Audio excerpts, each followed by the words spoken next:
r/ask Reddit. What's a rule that was implemented somewhere that massively backfired? My company has a strict no alcohol policy. You can't begin work within 10 hours of having had a drink. So whenever there's a staff shortage and they need me to come in right away, guess who just cracked open a cold one? Company, but it's 6 AM me. Don't ducking judge me. Sorry boss, I'd really like to help you out but I had 2 beers with dinner last night around 11. I can't go on shift before 9 AM. My work has an infraction system. If you're a minute late, that's half a point. If you're up to 4 hours late, that's half a point. So if you're going to be a minute late, you might as well be 4 hours late because it's the same penalty. Edit. For those who keep pointing out that you would miss 4 hours of pay, I know. My work is weird and lets you fill in missing time with PTO at the end of the work week. We also don't get sick days. So you have to take PTO if you are sick. And even then you're likely to get points because you called in less than 24 hours before your shift starts. It's not an issue if you get half a point and don't get another for 6 months because the first one will have fallen off by then. I received 2 written warnings about being late at my last retail job, one for 10 minutes, the other for not being there 15 minutes before the store opened. Instead I was there 5 minutes before. The people who didn't show up at all, or called in sick 5 minutes before their shift, never got a warning. I told myself if there was ever another time I knew I was going to be late, I should just turn around and call in sick instead. Never got to test that in the end though, because I ended up getting a job in my field a little while after. So you're a farmer? English law in Wales set the death penalty for stealing a sheep. Welshmen caught stealing sheep would claim to be making love to them. They would get a lesser penalty for bestiality. The consequence of this is a Welshman gained a reputation as sheep shaggers. Sure, that's what the Welsh would like you to believe. I got to lettuce bang before I thought, this experience feels familiar somehow, and looked at the username. Feels like a while since I saw fresh u/Vargas in the wild. My institute banned porn sites in its Wi-Fi. Most people weren't tech savvy enough or bold enough to ask how to bypass it. Then the institute banned Facebook. Everyone learned using proxy in matter of days. Let's just say the servers were under heavy pressure then onwards. They have blocked Instagram, Facebook, Twitter etc. at my work. Only issue is we're a software development firm so we all know what a VPN is and how to use it. Edit. Thank you for the silvers, kind strangers. My company is big on pushing engagement via Twitter. Only problem? Twitter is blocked for being social networking. A famous example from Freakonomics was when a daycare started charging a small fine for parents who picked up their children late, instead of resulting in more on-time arrivals. The new policy actually caused more late pickups. This is because the parents were originally worried that a late pickup would be a significant burden on the daycare employees. But because the fine was so small, only a few dollars, they decided that it must not be a big inconvenience for the daycare. I really like this one because, unlike many of the other examples in this thread, the outcome was totally unexpected. Increasing the cost of being late caused more people to be late. That seems to contradict basic laws of economics. But, of course, the twist being that guilt is a really powerful motivator that disappears if you allow people to pay to no longer feel guilty. Also, the infamous Barbados vs Grenada soccer match. The organizers of the 1994 Caribbean Tournament Cup had a rather odd change to the rules for extra time. If a game was still drawn at full time, it would go to extra time but the first goal scored would win. This is perfectly normal. The golden goal rule. What was different is that they ruled that winning this way would count as having won by 2 goals for the purpose of tournament qualification, instead of just 1. Barbados went into a match against Grenada needing 2 goals to qualify for the main tournament. If they lost, or won by only 1 goal, Grenada would qualify instead. Under the regular rule, this would mean that if the match went to extra time, there would basically be no point Barbados playing because even if they scored, they would only win by 1 goal, and not qualify. But the 2-point rule would motivate them to play on. Sound good? Well, you might be able to guess what happened. The match looked like it was about to end with Barbados 2-1 Grenada, a win for Barbados, but not the 2 goals they needed. So Barbados deliberately scored an own goal in the last few minutes of the match, making the score 2-2, hoping to trigger extra time and a chance to score the magic 2-value goal. The Grenada players quickly realized they could do the same, score an own goal to make the match 3-2 to Barbados, which would have Barbados winning by only 1 goal.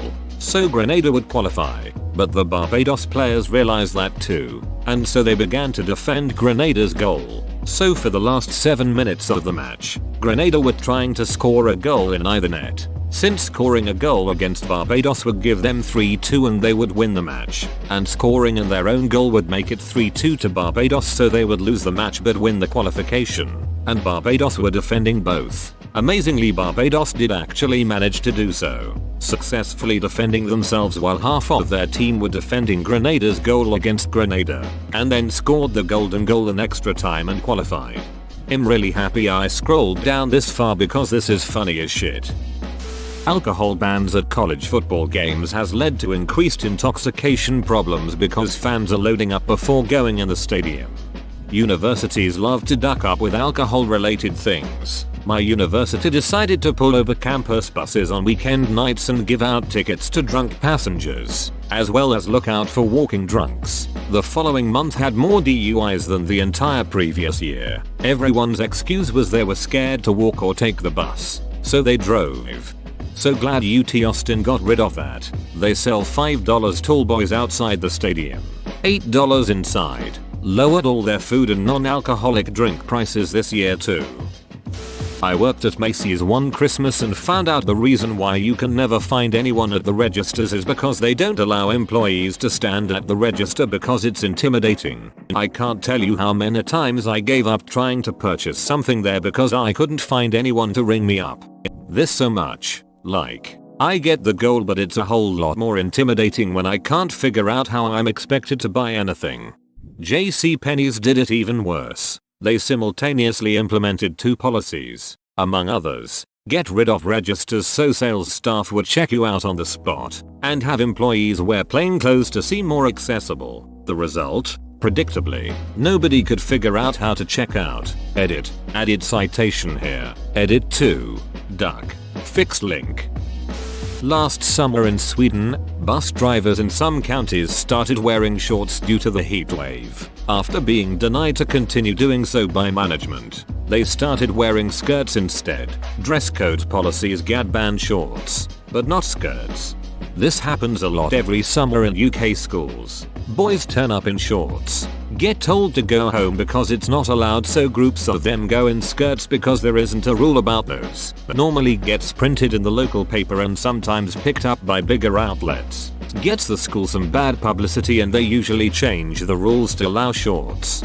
Really odd that lads can't wear shorts. They work just fine with a school uniform. Just William springs to mind.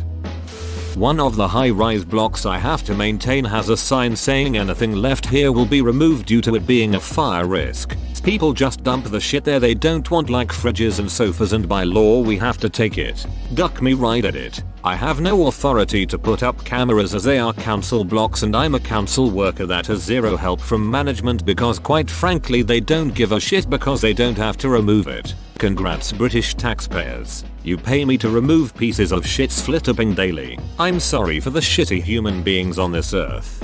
Where is this? Asking for a friend. Pretty sure you just provided a tip here. r/unethical life pro tips. https://en Wikipedia. Wiki Cobra Effect. The British government was concerned about the number of venomous cobra snakes in Delhi. The government therefore offered bounty for every dead cobra. Initially this was a successful strategy as large numbers of snakes were killed for the reward. Eventually, however, enterprising people began to breed cobras for the income. When the government became aware of this, the reward program was scrapped, causing the cobra breeders to set the now worthless snakes free. As a result, the wild cobra population further increased. The apparent solution for the problem made the situation even worse. Edit. Apparently someone else already posted this. My bad for not checking the thread. Sholv hired Ricky Tikki Tavi. They would have turned him into a stud and then used his kids to get rid of the excess cobras. Then after the cobras are gone, You've got too many mongooses, monkeys, and now you need to breed a bunch of hawks to eat them. After too many hawks, we'll need to breed cobras to eat the hawk eggs. Dry counties were meant to reduce use of alcohol in certain areas, but they result in people who want to get drunk driving further away from home to do so, increasing the odds and frequency of drunk driving accidents. Also, many attempt to rescind dry county laws end up getting counted by campaigns paid for by the bars and liquor stores that set up on the edge of dry counties, typically under the guise of religious messages. This exact thing happened here a few years ago when it was on the ballot. Two measures were up.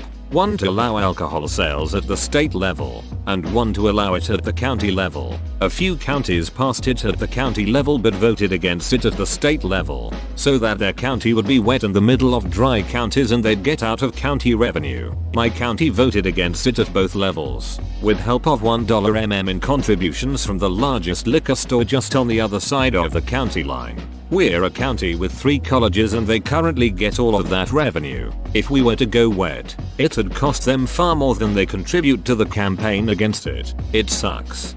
Central Arkansas, I'm guessing. At least we have all these private clubs to drink at now. The worst part is all the restaurants have to buy from liquor stores instead of distributors. The county line liquor stores just love it.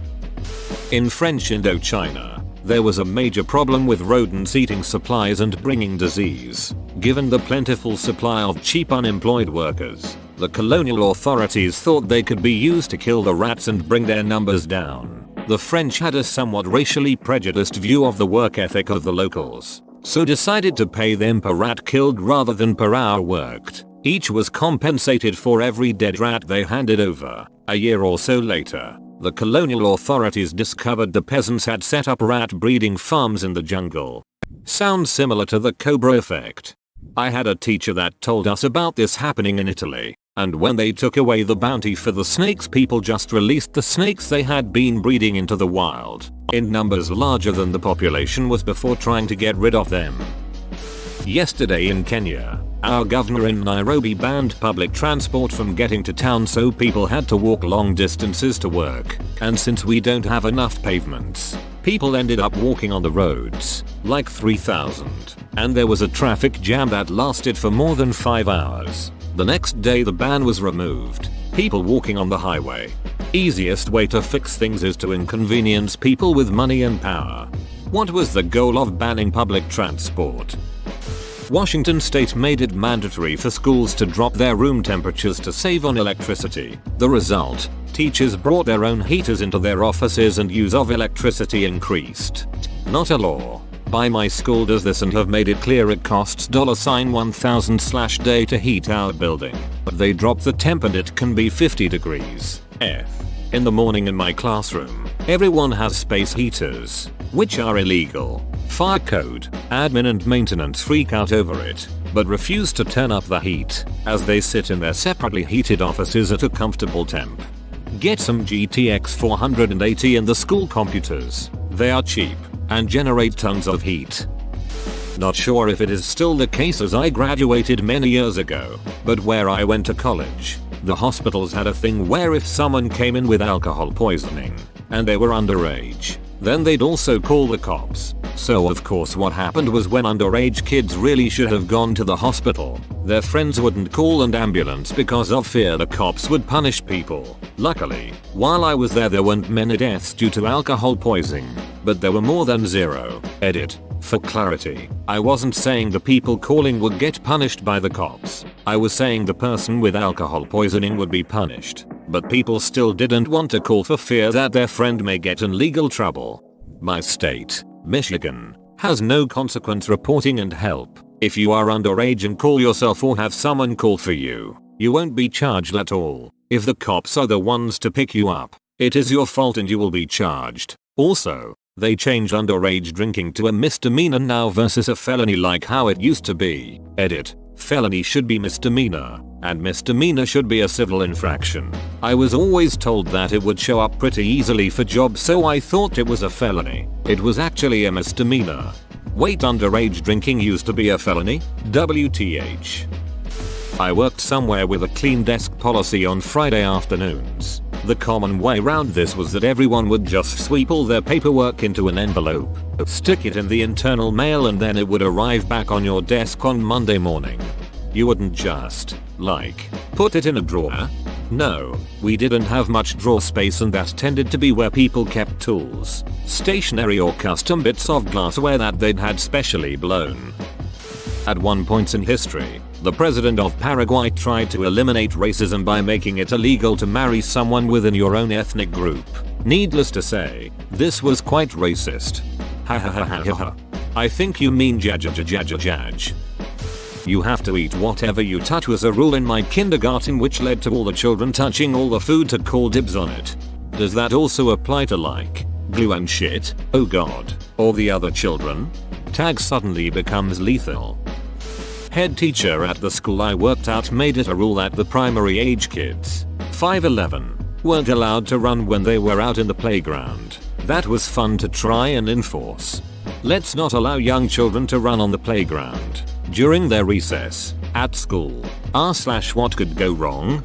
Teachers, no running during recess. Also teachers, oh my god, these kids won't sit still and listen. They're bouncing off the walls. Teachers, https imgur comsave2gc jpg.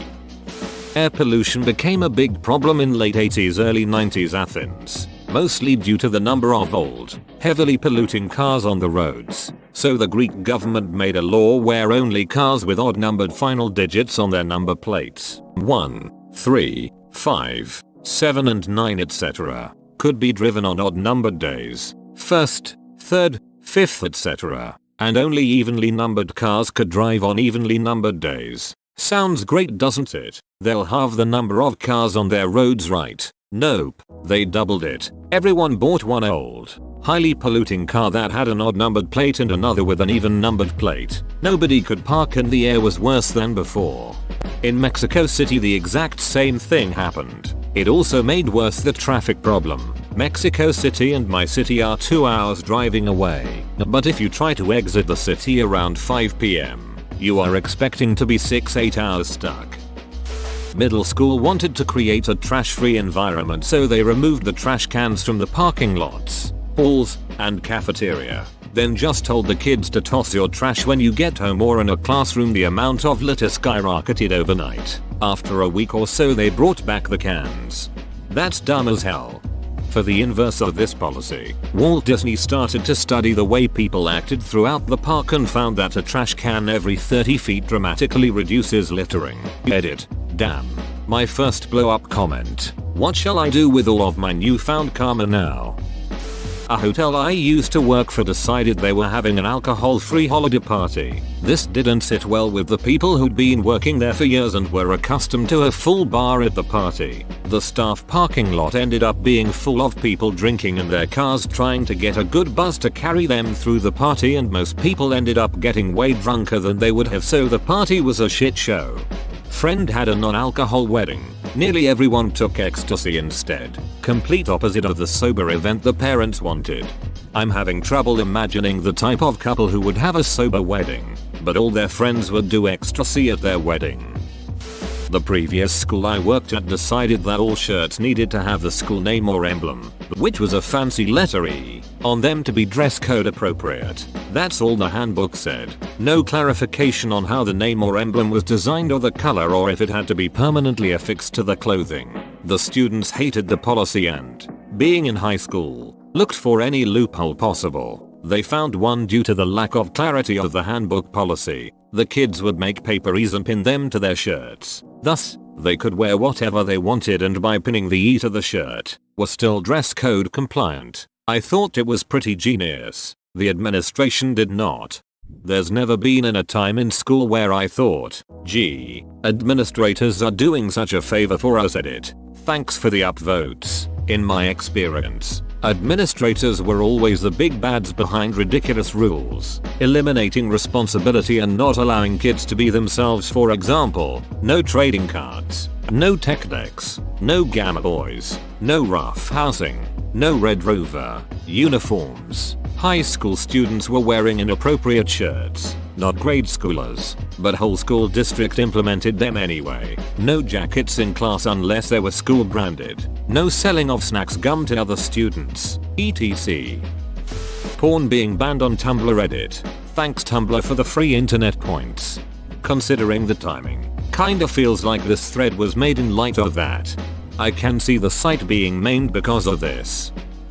Worked for a warehouse 4 days a week, 11 am 9:30 pm Monday to Thursday. They reiterated many times during the interview process that overtime was optional. My first day my supervisor told me that overtime is indeed optional, but if you don't stay for overtime then everybody else has to stay even later. So if you do leave on time, don't come back. Whatever. I didn't mind the extra hours too much, although a 5-hour shift is already long, but the bonus was that we could go early if all the orders were done.